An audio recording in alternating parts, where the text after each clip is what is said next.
T-rex, यह नाम सुनते ही मस्तिष्क में एक ही विचार आता है, डर, शक्ति और एक क्रूर राजा। हमने इसे चलचित्रों में शहर तोड़ते देखा है और पुस्तकों में इसके बारे में पढ़ा है। वैज्ञानिक तथ्य यह है कि टी-रेक्स और अन्य डायनासोर 6 करोड़ 60 लाख वर्ष पहले एक उल्कापिंड के प्रभाव से विलुप्त हो गए थे। लेकिन चलिए एक वैचारिक प्रयोग करते हैं, एक क्या हो अगर वाला सवाल। मान लीजिए टी-रेक्स कभी विलुप्त हुए ही नहीं, किसी अनजान घाटी या गहरी गुफा में उनकी एक छोटी सी आबादी बच गई थी। कैसे बची वह महत्वपूर्ण नहीं है, असली सवाल है क्या एक टी-रेक्स आज की दुनिया में जीवित रह पाता? इसका उत्तर चलचित्रों से बहुत भिन्न है। आइए इसके विज्ञान को 4 अध्यायों में समझते हैं। सबसे पहला और सबसे बड़ा सवाल, क्या एक टी-रेक्स हमारी हवा में ठीक से सांस ले पाता? देखिए, क्रिटेशियस काल में जब टी-रेक्स जीवित थे, पृथ्वी के वायुमंडल में ऑक्सीजन का स्तर आज से कहीं ज्यादा था, लगभग 30 से 35%। आज यह केवल 21% है। एक 9 टन के टी-रेक्स को, जो एक सक्रिय शिकारी था, उस उच्च ऑक्सीजन वाली हवा की आदत थी। आज की कम ऑक्सीजन वाली हवा उसके लिए ऐसी होती जैसे हमारे लिए माउंट एवरेस्ट की चोटी पर सांस लेना। इस स्थिति को हाइपोक्सिया कहते हैं। ऑक्सीजन की कमी से टी-रेक्स शायद हमेशा सुस्त रहता। वह तेज दौड़ नहीं पाता, लंबा शिकार नहीं कर पाता। उसकी सबसे बड़ी शक्ति, उसका बल, हमारी हवा में ही दम तोड़ देती। तो पहली परीक्षा में टी-रेक्स असफल रहा। चलिए मान लेते हैं कि वह किसी तरह सांस ले लेता है, लेकिन अब सवाल है वह खाता क्या? टी-रेक्स बड़े, भारी और धीरे धीरे चलने वाले जानवरों का शिकार करता था, लेकिन आज के जानवर अलग हैं। एक हाथी बहुत बुद्धिमान होते हैं और झुंड में रहते हैं।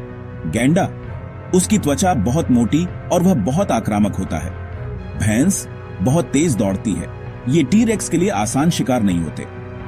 वैज्ञानिकों में यह भी बहस है कि टी-रेक्स एक शिकारी था या अपमार्जक। आज की दुनिया में उसे जीवित रहने के लिए शायद एक अपमार्जक बनना पड़ता। समुद्र किनारे आई हुई मृत व्हेल खानी पड़ती या दूसरे शिकारियों से उनका भोजन छीनना पड़ता। अपने 9 टन के शरीर को चलाने के लिए उसे रोज लाखों कैलोरी चाहिए। इतना भोजन ढूंढना उसके लिए लगभग असंभव होता। तो भोजन की परीक्षा में भी टी-रेक्स असफल रहा। यह एक ऐसा बिंदु है जिसके बारे में लोग अक्सर नहीं सोचते। मान लीजिए टी-रेक्स ने सांस ले ली, भोजन भी ढूंढ लिया, लेकिन क्या वह आज के कीटाणुओं से बच पाता? एक टी-रेक्स 6 करोड़ 60 लाख वर्षों से इस दुनिया से अलग था।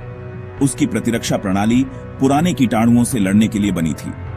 आज के आधुनिक जीवाणु, विषाणु और कवक उसके लिए बिल्कुल नए होते। उसके शरीर के पास इनसे लड़ने की कोई रक्षा प्रणाली नहीं होती। इसका एक उदाहरण इतिहास में है। जब यूरोपीय खोजकर्ता अमेरिका गए तो उनके साथ गए कीटाणुओं ने वहां की लाखों की आबादी को समाप्त कर दिया था, क्योंकि उनके पास उन बीमारियों से लड़ने की प्रतिरोधक क्षमता नहीं थी। टी-रेक्स के साथ भी बिल्कुल यही होता। एक छोटा सा आधुनिक संक्रमण उसके लिए जानलेवा साबित हो सकता था। और अब अंतिम और सबसे महत्वपूर्ण बिंदु, अगर टी-रेक्स इन तीनों मुश्किलों से किसी चमत्कार से बच भी जाता तो क्या वह हमसे यानी इंसानों से बच पाता? इसका उत्तर है बिल्कुल नहीं। एक टी-रेक्स बड़ा है, शक्तिशाली है, लेकिन वह आधुनिक प्रौद्योगिकी के सामने कुछ भी नहीं। हम उसे उपग्रह से ट्रैक कर सकते हैं, हेलीकॉप्टरों से उस पर हमला कर सकते हैं, शक्तिशाली राइफलें उसे दूर से ही गिरा सकती हैं। इंसान उसे 2 दृष्टिकोण से देखता, एक खतरा जिसे जल्दी से जल्दी काबू में करना है, और एक खजाना जिसके डीएनए, अंडे या शरीर के किसी भी हिस्से की कीमत अरबों में होती। उसे आजाद घूमने नहीं दिया जाता। उसे या तो मार दिया जाता या अनुसंधान के लिए पकड़ लिया जाता। उसकी आजादी बहुत शीघ्र ही समाप्त हो जाती। तो चलचित्रों में एक टी-रेक्स को आधुनिक दुनिया में देखना बहुत रोमांचक और दिलचस्प लगता है, लेकिन वैज्ञानिक वास्तविकता यह है कि आज की दुनिया उस बेचारे टी-रेक्स के लिए एक अनजाने ग्रह जैसी होती।